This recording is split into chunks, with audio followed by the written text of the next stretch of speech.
Parents, why did you abandon your child? My son is almost 14, but it's hard for me to feel love for him these days.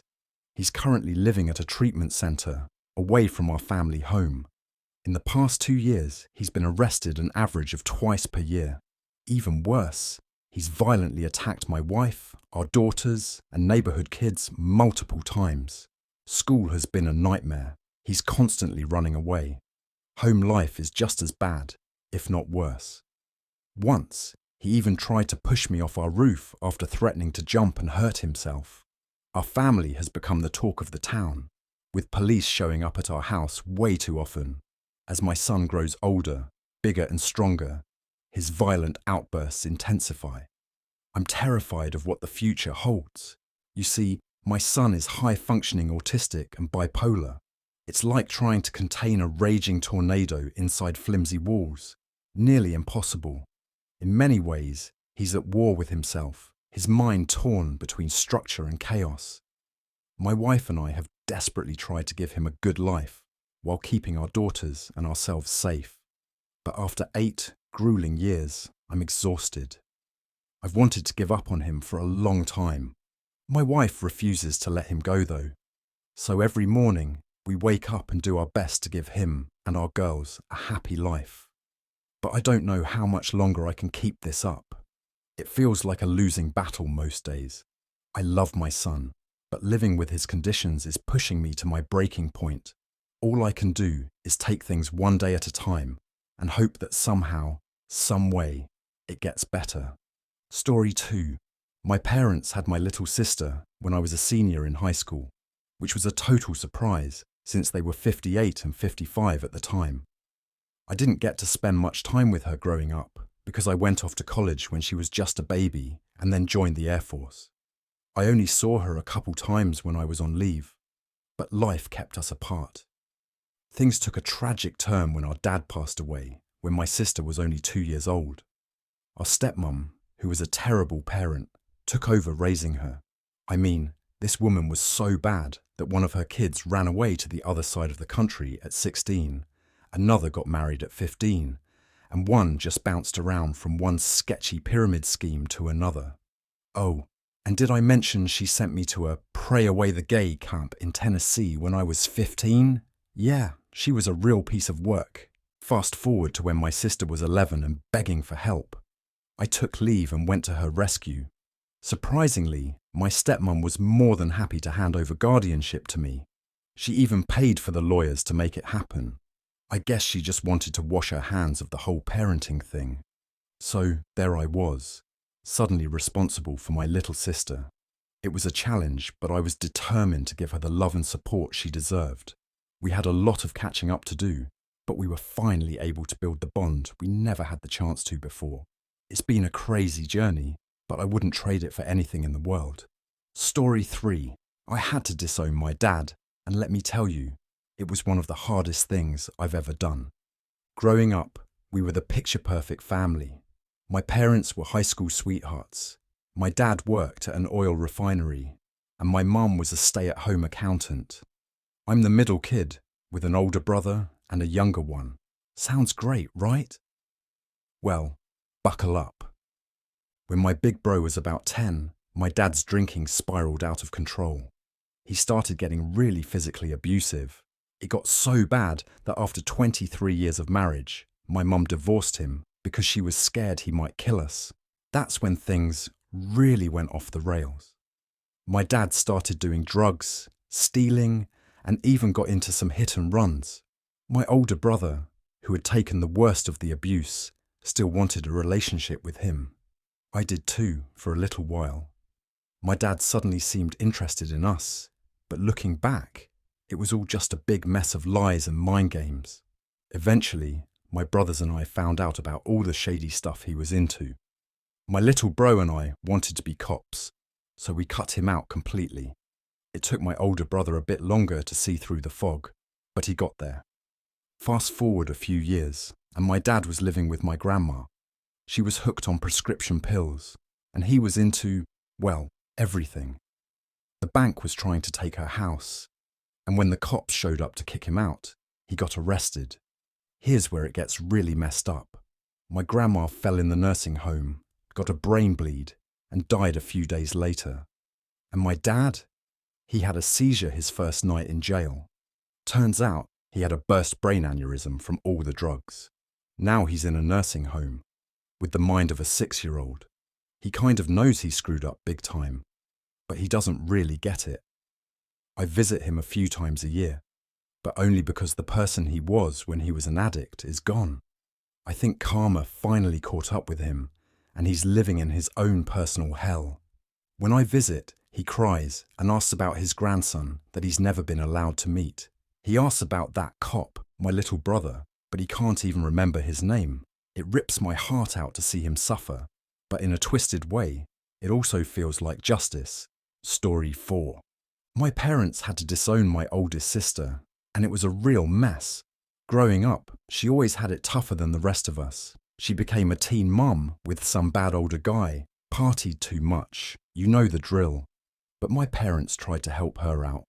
They're doing all right for themselves, but they had this rule about not co-signing for any of us 6 kids. Well, they broke that rule for my sister and co-signed on her house so she could get a head start. Big mistake. She didn't pay the mortgage for almost 3 years. My poor mum got served in front of all her nurse friends at work. Talk about embarrassing. My parents busted their butts trying to work out deals so my sister and her family could keep the house, but it was no use. My sister couldn't even be bothered to show up for court dates. And get this, during all this drama, she dropped $12K on IVF and got pregnant with kid number 5. When my mum asked for some of the money back, my sister accused my dad and brother of beating her sons on a Disney World trip. She threatened to go to the cops if they asked for money again. But it was all a bunch of baloney, so they kept asking. Christmas was super awkward. She showed up and straight up punched my brother in the face during dinner. She said he humiliated her oldest son by offering him a good-paying job at his company. Her son kept ending up in jail, and my brother just wanted to help him out after he got released. But apparently, her son didn't want a job and threw a fit. Then, she called the cops and told them my brother had illegal guns in his truck. On Christmas night, the cops came and searched his truck. But surprise, surprise, no guns. Story 5. Alright, so this story is a bit different. I wasn't the one doing the disowning. I was the one who got disowned. And honestly, I totally deserved it. I was a mess for a long time, hooked on drugs and constantly getting into trouble. My mum kept bailing me out, but I just couldn't stop self-destructing. She finally reached her breaking point. I wasn't living at home anymore, but she came to see me one last time. She told me she was done, that I shouldn't contact her anymore, and that she was cutting all ties with me. I could see how much it tore her apart. I can't even imagine how hard it must have been for her to do that. But here's the thing. It was the best thing she ever did for me. Once she cut me off, I hit rock bottom hard and fast. I ended up living on the streets, completely consumed by my addiction. It was a nightmare. Eventually, I dragged myself to a detox center and managed to get a few days clean. And you know what? I never looked back. That was almost 15 years ago, and I've been clean ever since. After I got my act together, I reached out to my mum. Little by little, we started rebuilding our relationship. It took time, but now we're really close. I will always be grateful to her for letting me fall and then letting me back into her life. Story 6. I'm the youngest of 3 girls, and my oldest sister always had a rocky relationship with our dad. She even blames me for getting in the way of their bond.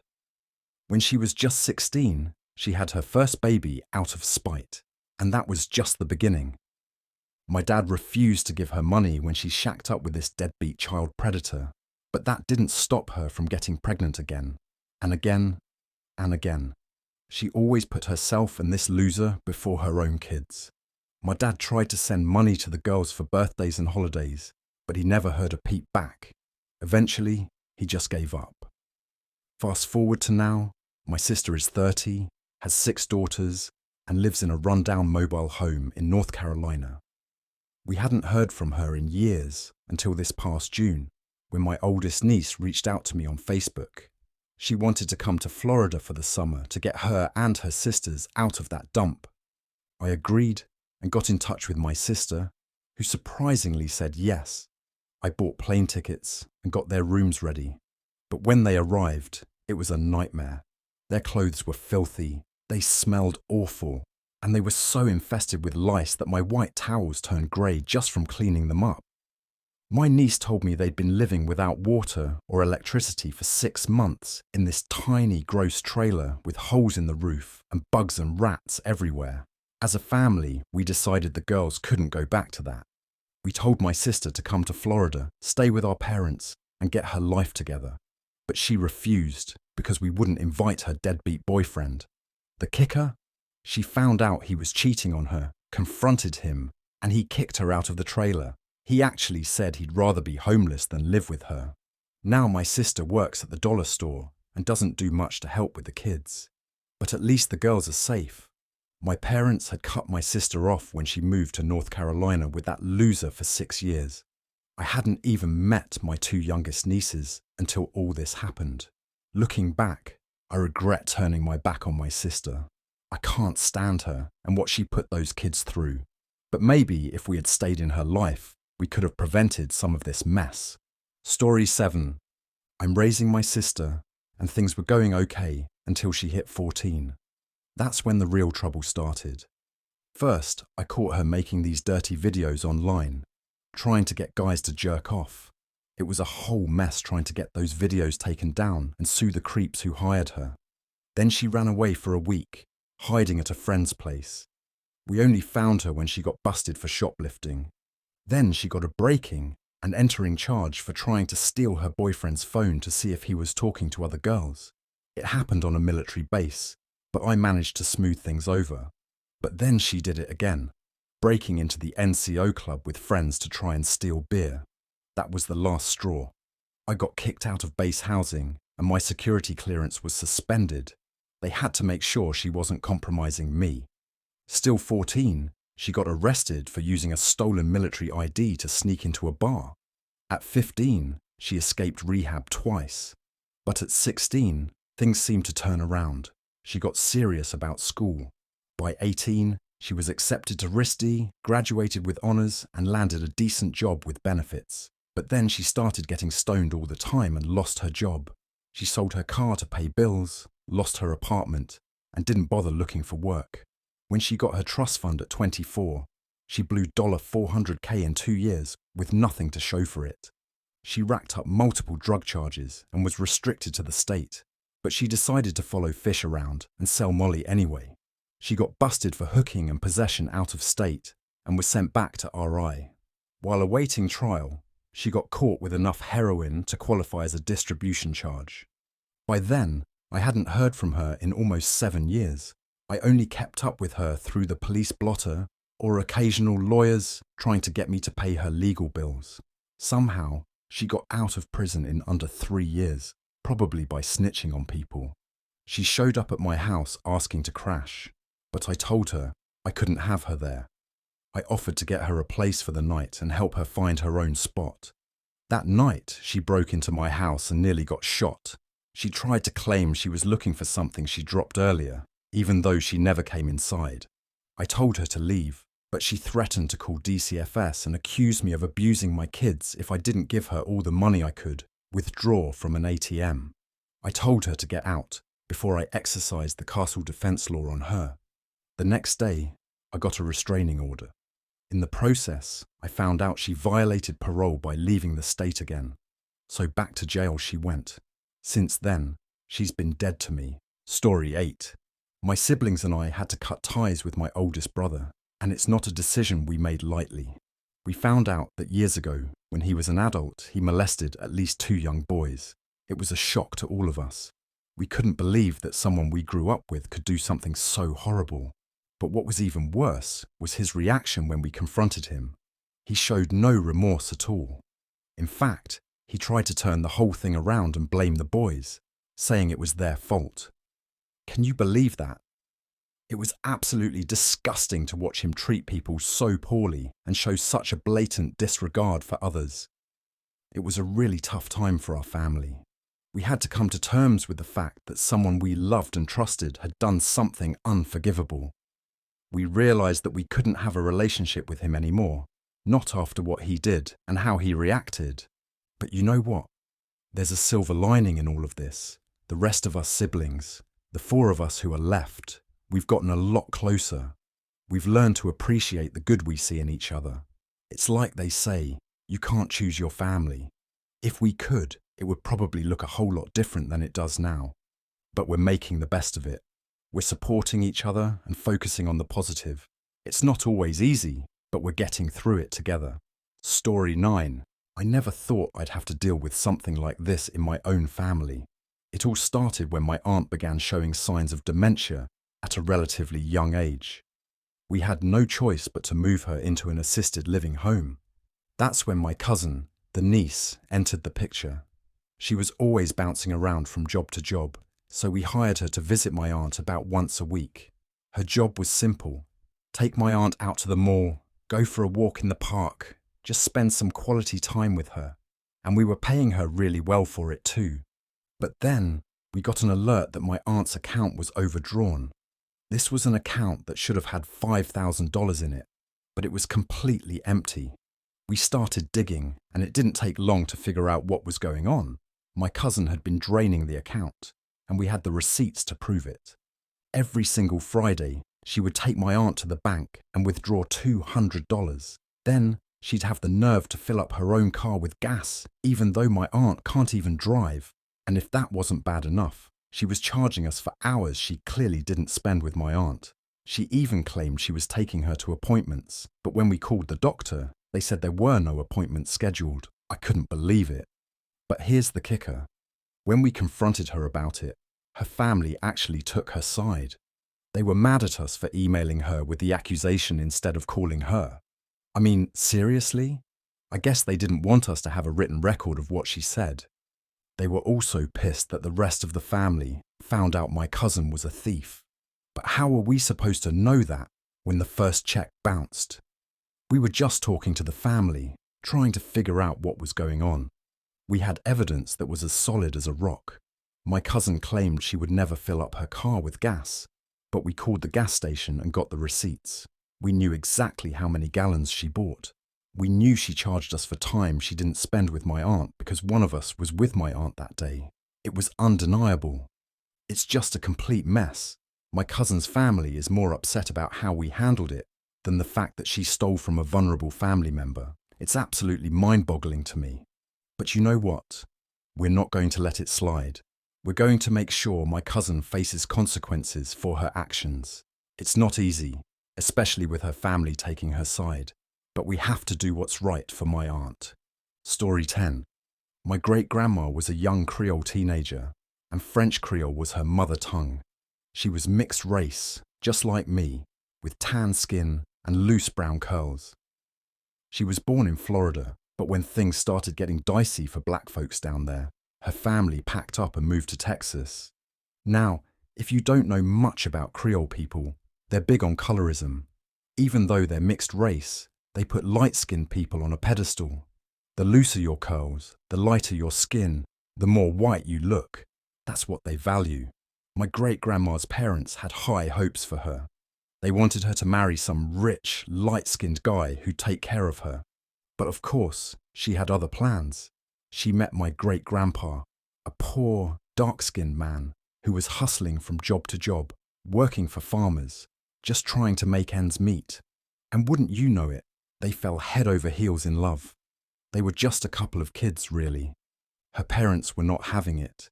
They told her if she kept seeing him, they'd disown her. But you know how teenagers are. She was rebellious and refused to listen. They wanted her to do better, but all she wanted was to be in love. They might have gone their separate ways eventually, but then she got pregnant. That was the final straw. Her parents basically told her she'd ruined her life and disowned her on the spot. And it wasn't just them.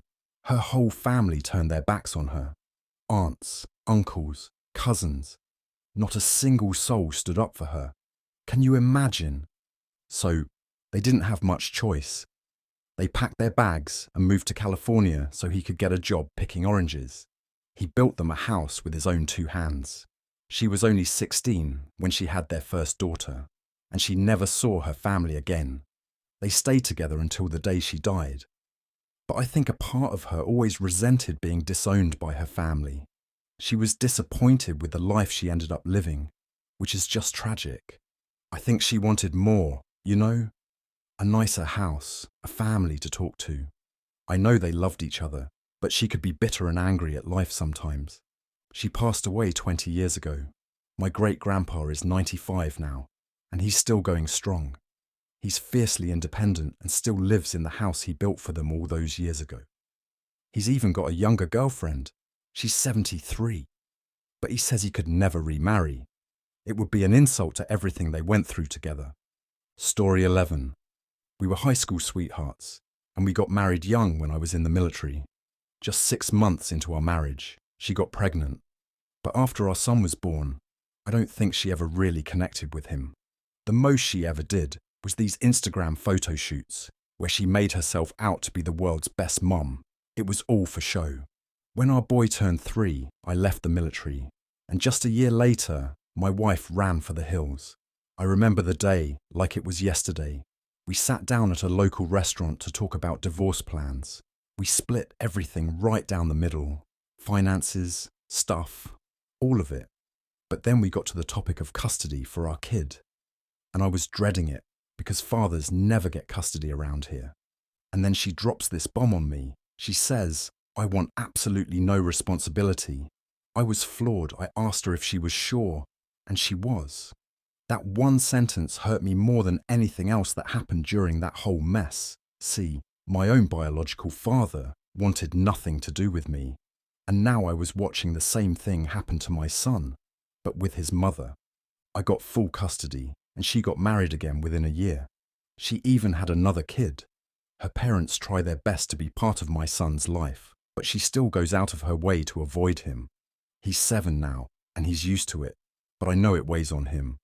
It's a shit situation, but I guess that's just life sometimes. But you know what? My kid is awesome. He's shown a kind of resilience that's way beyond his years. He's rolled with the punches better than I ever could. I just hope he doesn't start questioning his own worth because of what his mum did. I know I questioned mine when my own dad left, and those scars don't heal easy. Story 12. So my father, he had this twisted idea about my mother. He said her problem was that she had too many kids, and it gave her some kind of brain fever. He actually compared her to a dog that goes crazy after having too many puppies. Can you believe that? It's so messed up. But then there's my mother's side of the story. She said my father felt trapped by me. Apparently, he was planning to bail when it was just my 2 older brothers, but then my mum got pregnant with me, and he felt like he had to stick around. So basically, I was the reason he was stuck in a life he didn't want. That's a hell of a thing to carry around. Now that I'm an adult with 2 kids of my own, I've had some time to really think about all of this. And you know what I've realised? Both of my parents are just incredibly mentally ill. They're so broken that they're incapable of loving anyone, even themselves. Story 13. Recently, my grandfather got really sick, and we were told to prepare to say goodbye. It was a tough time, and the whole family gathered to be with him. My grandmother has been struggling with her memory ever since she had a brain hemorrhage, but she still welcomed my Aunt Wendy into her home during this difficult period. But here's where things take a wild turn. While my grandfather was in his last week of life, Wendy pulled a stunt that left us all reeling. She took my grandmother's ATM card and went on a spending spree, blowing over $1,000 on herself and even getting a motel room. And if that wasn't bad enough, she also tried to steal their car. When my uncles found out what she'd done, she basically vanished into thin air. After my grandfather passed away and we got through the funeral, my grandmother decided to take action. She went to a lawyer and had Wendy written out of any inheritance she would have gotten from their estate. She didn't press any formal charges though, because the whole process would have been too long and painful for her. She was already dealing with so much, and she didn't need the extra stress. But here's the kicker. I'm pretty sure one of my uncles also threatened Wendy to make damn sure she stays away from my grandmother from now on. I can't say I blame him, honestly. It's just mind-blowing to me that someone could do something like that to their own family, especially during such a tough time. Like, how do you even begin to process that level of betrayal? And from someone who was adopted into the family, who was given a second chance at a good life. It's a lot to wrap your head around. But I'll tell you one thing. My grandmother is one tough cookie. She's been through so much in her life, and she just keeps on going. I have nothing but respect for her. As for Wendy, well, I don't know what's going to happen to her. But I do know that she's burned some serious bridges, and it's going to take a miracle for her to ever be welcomed back into the family. Story 14. So my parents didn't exactly disown me, but it's clear I wasn't part of the plan. My mother never wanted a kid in the first place, and she bailed just a few months after I was born. That left my dad as a single parent, which couldn't have been easy. But then, when I was 14, he ended up in prison. Life without parole. That's when I finally met my mother. Turns out, she was a police detective by the time I moved in with her. But get this, she threw me out after just 2 months. Fast forward to now, I'm 30, and the holidays are always a little weird for me. But I've found a way to cope with humour. I love telling people that my dad's in prison for life, and my mum's a cop. The looks on their faces are priceless. But then it gets super awkward when I tell them it's not a joke. That's my real life. It took me a long time to come to terms with all of this. I mean, how do you process having a dad in prison and a mum who's a cop who didn't want you? It's a lot for a kid to deal with. But you know what? I've realised that none of it was my fault. I didn't ask to be born into this situation. I didn't do anything wrong. It was just the hand I was dealt. And let me tell you, coming to that realization was a game changer for me. It allowed me to start letting go of the guilt and the shame and the feeling that I must have done something to deserve this. Don't get me wrong, it still stings sometimes. There are days when I wish I had a normal family, whatever that means. But I've learned to find strength in my story. I've learned to own it and use it to connect with others who might be going through something similar. Because here's the thing, we all have our baggage. We all have parts of our lives that are messy and complicated and painful, but those things don't define us. We get to choose what we do with our stories. We get to decide how we let them shape us. So yeah, my family situation is pretty unconventional. It's the stuff of bad jokes and awkward silences, but it's also the stuff of resilience and growth and finding beauty in the broken places. Now it's time for some "Today I fucked up" stories. The hospital prank gone wrong. Years ago, my brother and I made a pact. We agreed that if one of us ever ended up in the hospital, the other would try to convince them that the world had ended while they were out. It was inspired by those stories of people waking up from comas to find the apocalypse had happened. We made this agreement about 15 years ago, but we've joked about it so often that I was sure he still remembered. A couple of months back, my brother found himself in the hospital.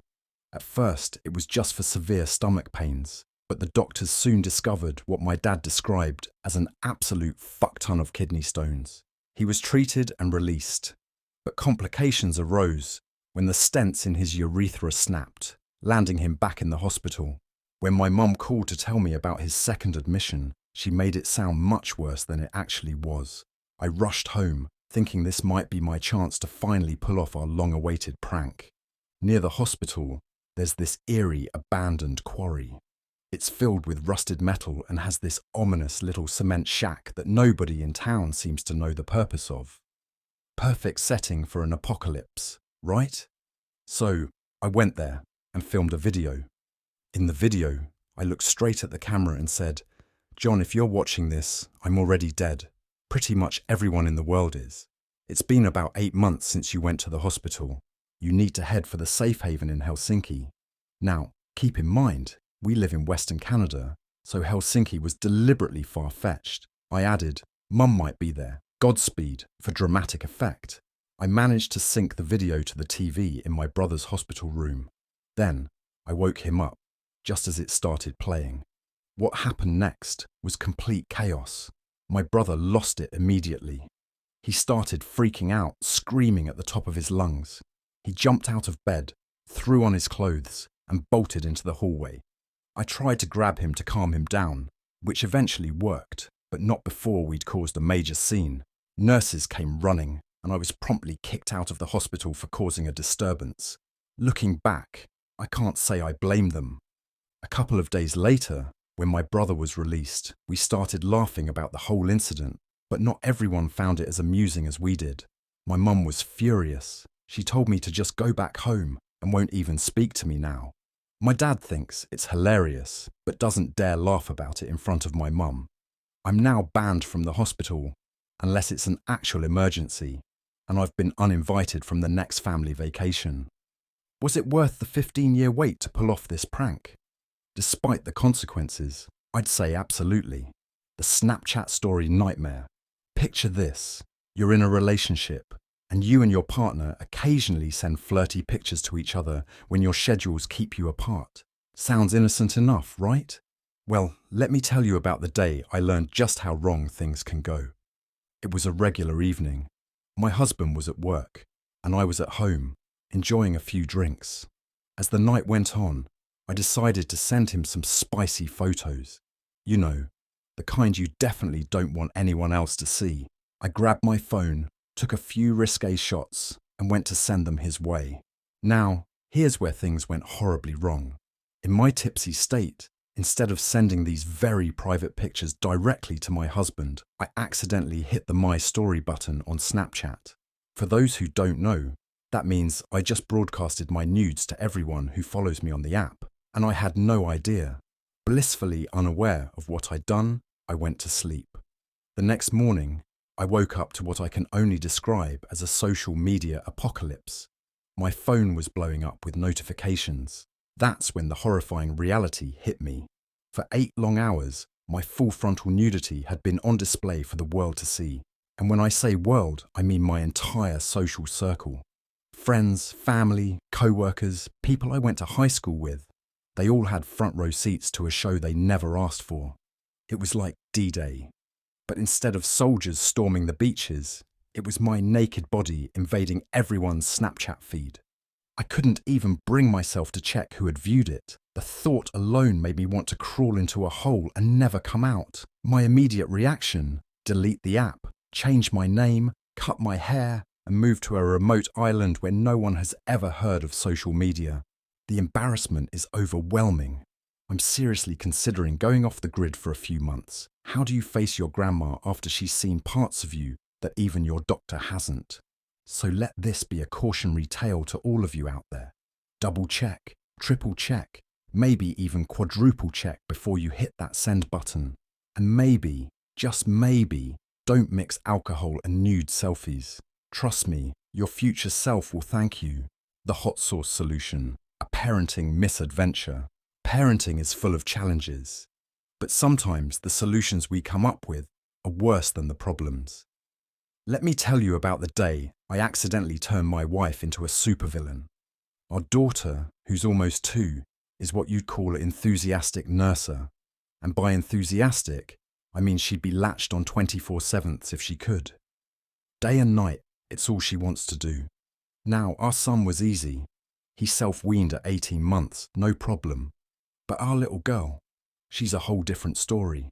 My wife was at her wit's end. "I'm so done with this," she'd say, or "I want to cut them off." You know, the kind of things you blurt out when you're exhausted and frustrated. We tried everything: bottles, sippy cups, me getting up at all hours to offer milk. Nothing worked. Then came the breaking point. Our daughter was clawing at my wife's shirt, desperate to nurse, and my wife snapped, telling her to leave her alone. It was a tough moment to watch. That's when I had what I thought was a brilliant idea. With a chuckle, I said, "Why don't you rub habanero sauce on your nipples?" I was joking. I swear I was joking. But my wife? She took it as a challenge. Before I could stop her, she was at the fridge grabbing my hot sauce. And there she was, actually rubbing this insanely spicy sauce on her nipples. I tried to talk her out of it, reminding her how hot that stuff was, but she was determined. What followed was a scene straight out of a slapstick comedy. My wife was dancing around the kitchen, yelling, "Ouch, hot, holy shit," while clutching her chest. I felt bad, but I couldn't help laughing. It was ridiculous. Later, we're on the couch watching TV when our daughter comes for her usual nursing session. My wife, with this mischievous grin, lets her latch on. I watched in horror, knowing what was coming. Sure enough, our daughter recoiled in shock. She wouldn't go near my wife's chest after that. I had to comfort her and get her a glass of milk. She tried once more later, but just took a sniff and gave up. My wife felt like she'd won a major victory. Me? I felt like I'd just witnessed the origin story of a supervillain. What have I done? But wait, there's more. After reading some comments about our story online, I thought I'd be clever again. I suggested to my wife that, as payback, I could dip my equipment in hot sauce so she could get a taste of her own medicine. We had a good laugh about it, but quickly realised that would be a lose-lose situation. So, lesson learned. No more hot sauce anywhere for a long, long time, and maybe think twice before jokingly suggesting extreme solutions to parenting problems. You never know when your partner might take you seriously. The naked truth. A series of unfortunate events. Buckle up, folks. I'm about to tell you a story that proves sometimes the road to hell really is paved with good intentions, or in this case, misguided attempts at spicing up your love life. It all started with a simple plan. Pick up my girlfriend, drive us back to my place. Easy, right? Well, let me tell you how I managed to turn this simple task into a comedy of errors that would make even Shakespeare cringe. As the day wore on, my excitement about seeing my girlfriend started to cloud my judgment. Suddenly, I had what I thought was a brilliant idea.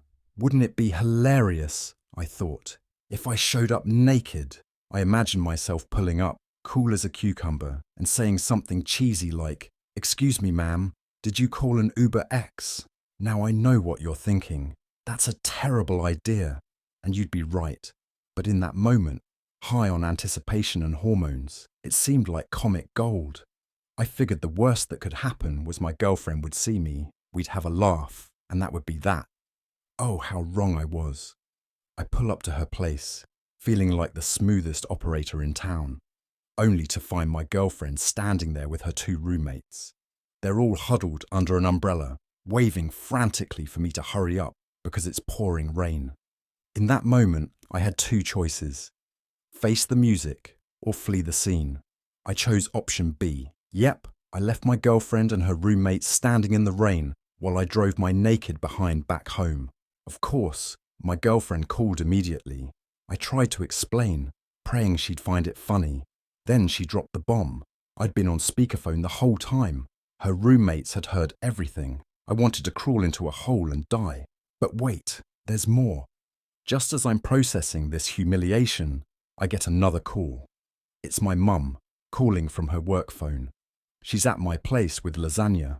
Because of course she is. Now, picture this.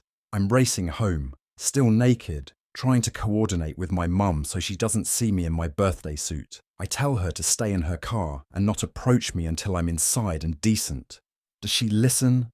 Of course not. She marches right up to my car, lasagna in hand, only to find her son wearing nothing but a seatbelt and a look of sheer panic. Cue the religious meltdown. My mum starts praying on the spot, convinced I'm under the influence of Satan, which, in her mind, is code for my girlfriend. It's a whole thing. Finally, I manage to get dressed and head back out to pick up my girlfriend and her roommates. The car ride? Awkward doesn't even begin to cover it. No one's making eye contact. The radio's playing a show about disturbing sex sounds, because the universe has a twisted sense of humour. And I'm sitting there wondering how my life choices led to this moment. So, there you have it. My attempt at a sexy surprise turned into a disaster of biblical proportions. The moral of the story: keep your clothes on while driving, folks. And maybe give your mum a heads up before you invite her over. Trust me, it'll save you a world of embarrassment when teaching your toddler to talk goes hilariously wrong. Picture this. You're a proud parent of an adorable 1-year-old girl. She's a little chatterbox, waving at everyone in sight and charming the socks off anyone who'll give her the time of day. You've been teaching her new words left and right, and she's soaking them up like a tiny, talkative sponge. It's all going swimmingly until one fateful day at the grocery store. There I was, shopping with my little angel. We were planning a nice dinner, grilled chicken with a garden salad and homemade balsamic vinaigrette. As I reach for the balsamic vinegar, I hear that familiar question, "What's that?" Now, any parent will tell you that "what's that?" is both the most adorable and the most dangerous question a toddler can ask. But hey, I'm all about expanding her vocabulary, right? So I tell her, "It's balsamic vinegar, sweetie." And that's when it happened. My darling daughter, in all her innocent glory, proudly pronounces it as basalty N-word. Yes, you heard that right. My sweet little girl just dropped the N-word in the middle of the grocery store. I tried to correct her. Oh, how I tried. But if you've ever met a toddler, you know that once they've decided on something, it's set in stone. And apparently, my daughter had decided that balsamic vinegar was now basalty N-word. Cue the horrified looks from other shoppers as my adorable little girl starts loudly and proudly repeating her new word over and over again. I'm pretty sure I aged 10 years in those few minutes. We hightailed it out of there faster than you can say balsamic, no groceries in hand. Pizza delivery, it was for dinner that night. But the saga doesn't end there. Oh no. The next morning, she's still asking when we're going to eat basalty N-word. And just to add a cherry on top of this mortification Sunday, her 4-year-old brother has now picked it up too. Guess who's not going to preschool today? Now, some of you might be wondering how my 1-year-old is talking so well. Well, she's actually 13 months, but who's counting? We taught her to speak alongside American Sign Language, which has been a game changer. Before she could talk, she could sign for milk or to be changed, or to ask for more. It's been amazing, until now. So, there you have it. My attempt at expanding my daughter's vocabulary has turned into a comedy of errors that's probably going to haunt me until she's old enough to be mortified by this story herself. The moral of the story? Be careful what you teach your kids. You never know when balsamic vinegar might turn into the most embarrassing moment of your parenting life. The great basketball blunder, a lesson in punctuation and priorities. Let me tell you about the night I learned the hard way that commas are important, and that sometimes being a good boyfriend means missing out on an epic basketball game. For context, my girlfriend, Olivia, had been without a car for a few weeks. Being the considerate boyfriend I am, or at least try to be, I'd been playing chauffeur, driving her to and from work. So there I was, cruising home from work around 7 p.m. I call Olivia to confirm her pickup time. We agree on 9 p.m, and like an idiot, I say, "Absolutely, I'll be there at 9. No wiggle room, no, "I'll try." Just a rock-solid promise.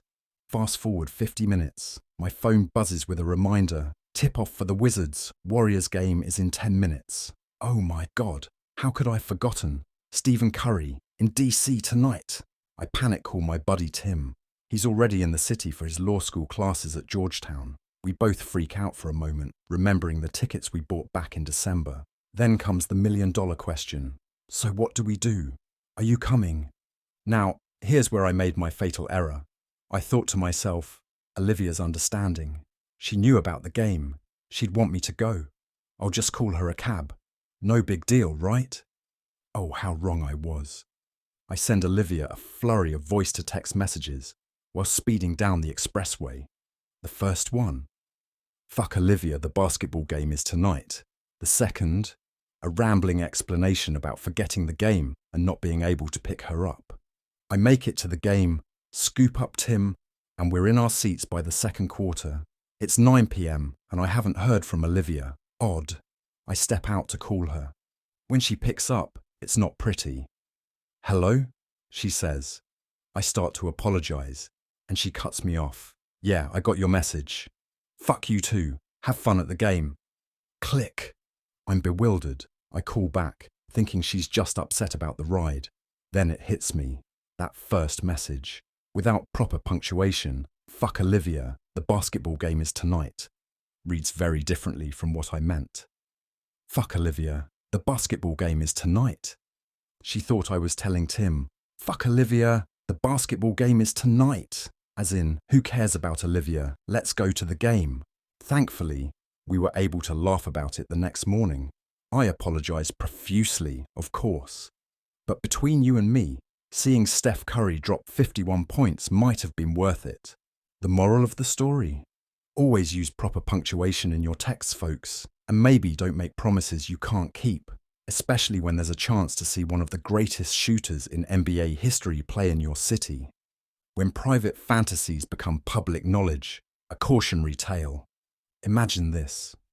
You're engaged, planning your future, and one day your fiancé asks to borrow your computer. Being the supportive partner you are, you hand over your password without a second thought. Little did you know, this simple act of kindness would turn your life upside down. This story isn't recent. It happened about 3-4 years ago. But it's taken me this long to be able to talk about it, because it's equal parts tragic, ridiculous, and yes, even a bit hilarious in hindsight. So, my fiancé borrows my computer. No big deal, right? Wrong. A week or two later, I get a call from her asking me to come to my parents' house right away. My mind immediately jumps to worst-case scenarios. Someone's hurt, someone's died. I rush over, only to find my entire family, my parents, my 2 older sisters, and my fiancé, all waiting for me. That's when I realise this isn't bad news, this is an intervention. Now, you're probably wondering, an intervention? For what? Well, it turns out that while using my computer, my fiancé had stumbled upon some, let's call it private content, that I'd forgotten to delete. Old documents from when I used to engage in online role-playing, along with some fantasy-related media files. The problem? This content involved themes that my fiancé found deeply disturbing, and instead of closing the file and pretending she never saw it, she decided to dig deeper. She found more old posts, more files, all of which made her, in her words, sick to her stomach. So there I am, surrounded by my family, each of them taking turns to tell me how much they love me and how they want me to get help. They're recommending psychologists, looking at me with a mixture of concern and disappointment. When it's finally my turn to speak, I'm flustered, mortified, embarrassed, you name it. I try to explain that it's all fantasy, that I know the difference between fiction and reality, that I would never actually hurt anyone. But my words fall on deaf ears. You see, my fiancée, while brilliant in her own right, isn't into the kind of nerd culture that might help her understand these kinds of fantasies.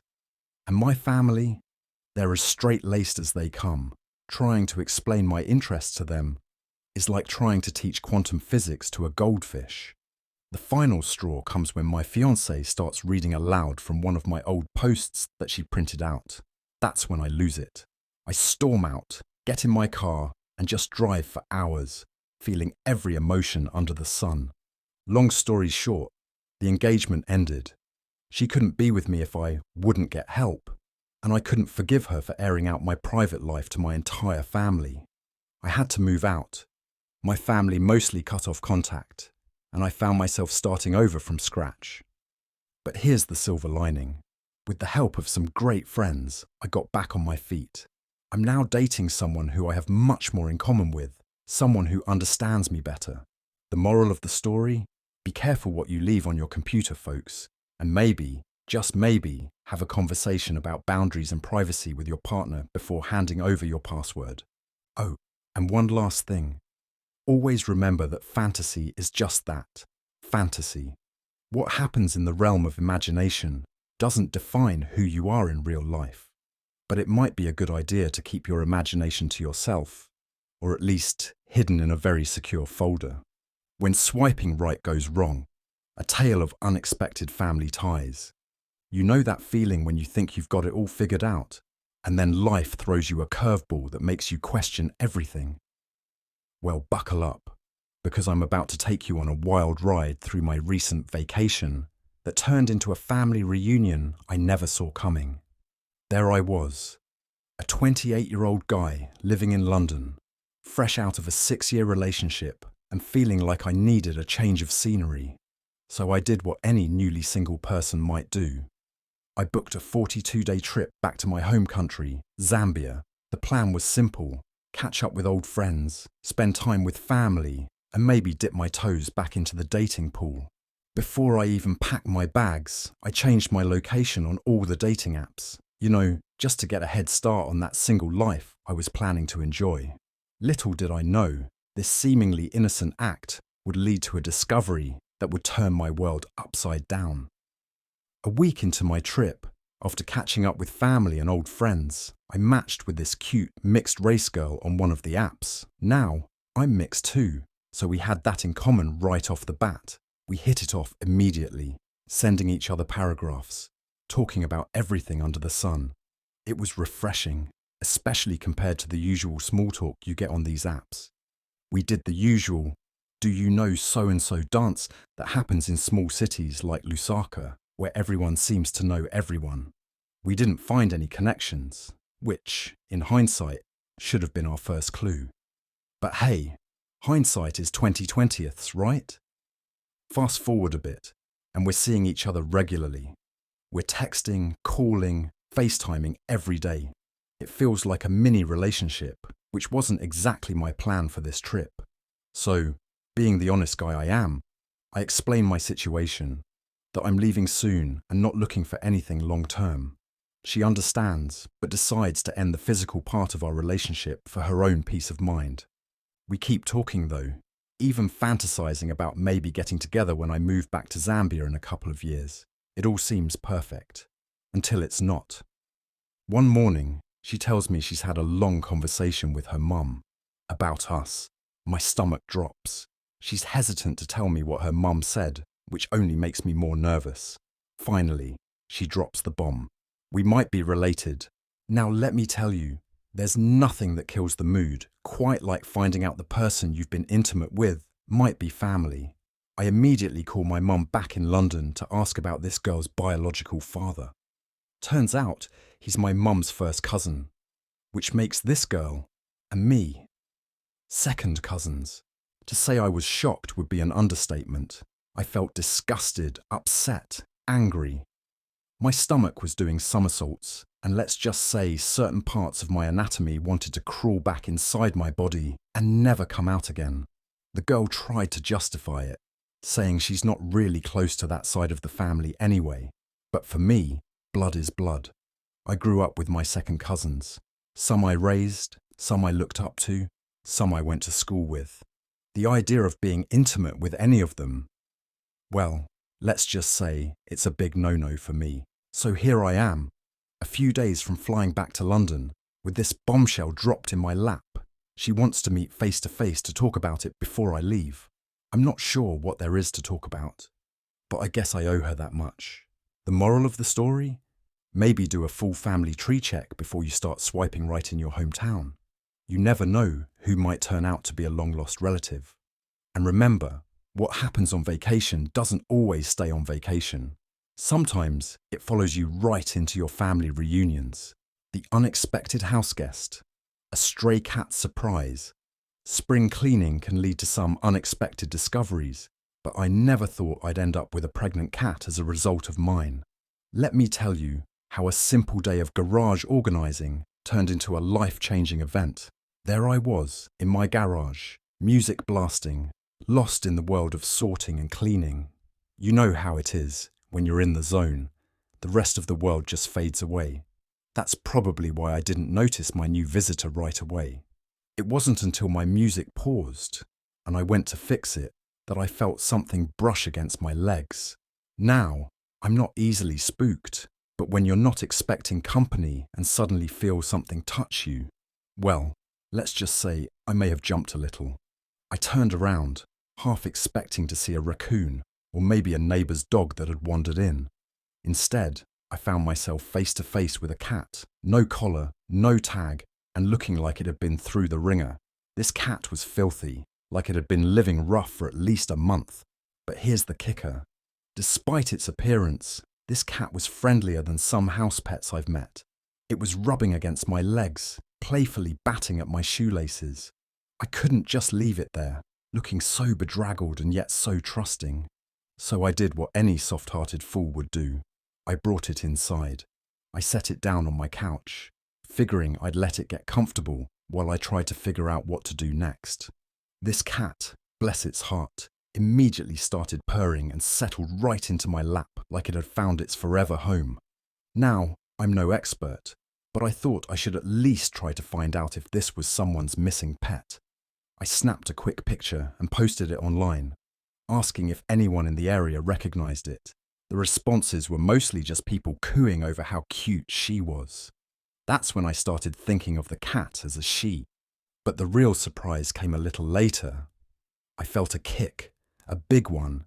That's when I realized my new feline friend wasn't just a stray. She was a pregnant stray. Talk about a package deal. I knew I couldn't just take her to a shelter. Pregnant cats don't always fare well in those environments, so I decided to keep her, at least for the time being. A quick trip to the vet confirmed a few things. She's rabies-free, thank goodness. Definitely pregnant, no surprise there. And probably only a year or two old despite her small size. No microchip either, so it looks like she's been on her own for a while. I've decided to call her Ariel, partly because she's got this weird fascination with feet. She spent a solid minute just sniffing mine when I first brought her in, but mostly because, like the Little Mermaid, she seems to have found her legs in a whole new world. So here I am, accidental cat dad, with a pregnant Ariel who has a thing for shoelaces. I've had to hide anything string-like around the house. It's not what I expected when I started my spring cleaning, but sometimes life's biggest adventures start with the smallest of encounters. Who knows what the future holds? All I know is my garage might still need cleaning, but my heart's a whole lot fuller. The Great Mozzarella Stick Misadventure, a cautionary tale. Let me take you back to a simpler time, folks. I was 12 years old at the county fair and about to learn a very important life lesson. Mozzarella sticks can be deadly. Picture this. It's a beautiful day at the fair. The sun is shining, the rides are spinning, and I haven't eaten all day. So when I get my hands on an order of mozzarella sticks, I dive in like a starving shark. 3 sticks in, I'm feeling pretty good about myself. That's when I decide to go for gold. I take what can only be described as a Texas-sized bite, filling my mouth to maximum capacity. For a brief, glorious moment, I'm in cheese stick heaven. But then reality hits. My jaws are locked in place by this enormous wad of greasy cheese. I can't chew. I can't spit it out without embarrassing myself in front of everyone. So, like any rational 12-year-old, I decide to swallow it whole. Now, I want you to imagine a python trying to swallow a moose. That's pretty much what I look like as I force this cheese boulder down my throat. But here's where things get really interesting. And by interesting, I mean terrifying. The unfinished part of the mozzarella stick is still in my hand, and it's connected to the massive cheese ball now lodged in my esophagus. It's like I've swallowed a fishing bobber and I'm holding the line. At this point, a smart person would use their teeth to cut the cheese connection. But remember, we abandoned smart decisions the moment we tried to swallow a fist-sized ball of mozzarella. So what do? I try to shove the rest of the stick down with it. Spoiler alert, it doesn't work. Turns out, it's really hard to eat when you're already choking. Who knew? Panic sets in. I start pulling the cheese out of my throat with my bare hands. Picture this. I'm standing there, tears streaming down my face, making unholy gagging noises, as I pull an endless rope of cheese out of my mouth like some demented magician. Just when I think it can't get any worse, the cheese starts to stretch. The more I pull, the more it stretches. I'm turning into a human Play-Doh fun factory, extruding cheese like there's no tomorrow. And then, just as I'm certain this is how I die, death by mozzarella stick, what a way to go. The whole thing suddenly shoots out of my mouth in a spectacular display of saliva and stomach acid. There I am, standing in the middle of the fair, covered in cheese and shame, with everyone staring at me like I'm the world's biggest idiot. And you know what? They weren't wrong. The day my mouth betrayed me, an awkward family tale. You know those moments when your brain seems to disconnect from your mouth, and words just tumble out before you can stop them. Well, let me tell you about the day I became the reigning champion of saying the wrong thing at the wrong time. It was just another day in my teenage life. I was in my room, feeling pretty good about myself. You know how it is when you're young.